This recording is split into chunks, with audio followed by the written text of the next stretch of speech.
சீமான் வீட்டு காவலாளி மற்றும் உதவியாளருக்கு வரும் 13ஆம் தேதி வரை நீதிமன்ற காவல் விதிக்கப்பட்டுள்ளது.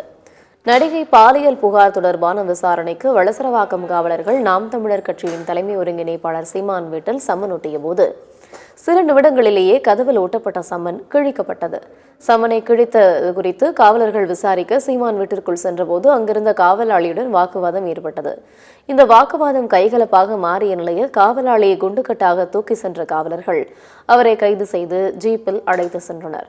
காவலாளியின் கைகளில் இருந்த கைத்துப்பாக்கியையும் காவலர்கள் பறிமுதல் செய்தனர்.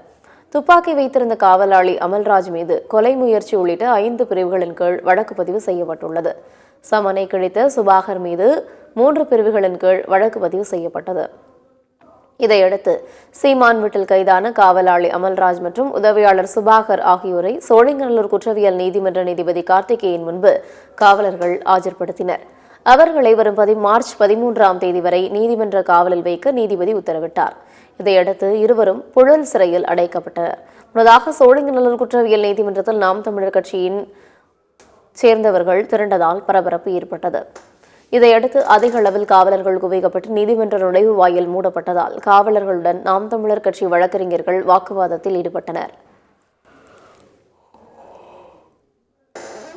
அந்த கதவை திறந்த அண்ணன் சீமானுடைய தனி பாதுகாப்பாளர் அமல்ராஜ் அவர்கள் என்ன விவரம் என்று கேட்பதற்குள் அந்த நீலாங்கரை ஆய்வாளர் உடனடியாக அவரை தாக்கி, அவர் மட்டுமல்ல அவர் கூட வந்திருந்த அன்யூனிஃபார்மில் இருந்த 2 காவலர்களும் சேர்ந்து தாக்கி அவரை அழைத்து சென்ற காட்சிகள் ஒட்டுமொத்தமாக காவல்துறை மட்டுமே இப்படி அத்துமீறலையும் ஒரு மிகப்பெரிய சட்டவிரோத செயலையும் செய்துள்ளது என்பது.